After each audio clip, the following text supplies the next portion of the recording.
Opinion: the link between figure skating and storytelling.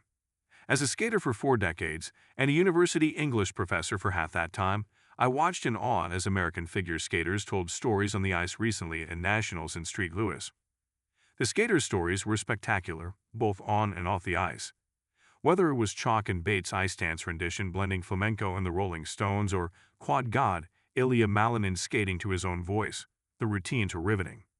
The highlight for many was Maxim Naumov's tremendous tribute to his parents, who lost their lives in the American Airlines disaster following last year's national championships. Naumov's resilient spirit showed not only through his showing up to skate amidst such heartbreak, but in earning a third-place finish to qualify for the Olympic Games next month in Milan.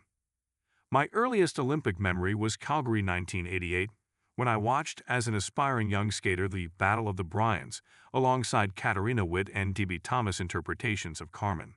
As a child who loved hearing and telling stories, I look at the ice as an open book and continue to read voraciously from it today. Despite a dip in viewership over the past several decades, figure skating remains the most eagerly anticipated winter event for Milan 2026. Furthermore, in 2024, youth participation in the sport saw a sizable increase. At the same time, adult recreational and competitive involvement in the sport remains robust.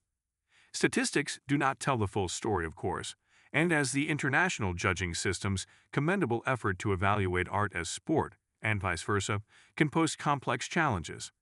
That is precisely what makes skating so spirited and soulful, however. As with the best literature, which I research and teach, ice skating stories play out in the most compelling ways.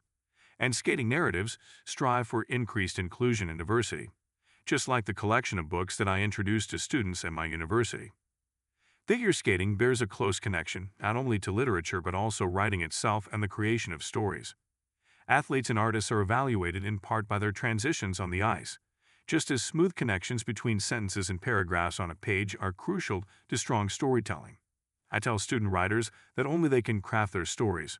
This message resonates, I hope, particularly now in the age of artificial intelligence. As a professor, I have seen firsthand how AI is transforming the college classroom and the landscape of higher education. My hope, of course, is that bots do not replace me. I am confident that they will never replace figure skate because the art form is too human. Nevertheless, in the arena of athletics, they are trying. At least for the present moment, human audiences and sports spectators want to see dramas play out on the stage or arena.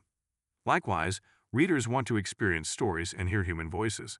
So skating reminds us always of the soulful power that storytelling has in our culture today, more than ever. Kara Erdheim-Kilgallen is a professor of English at Sacred Heart University in Fairfield, a writer, and a lifelong figure skater. She won the 2006 Championship Adult Gold Women's Nationals in Dallas, Texas, and is a forever fan of this sport's elegance and grace.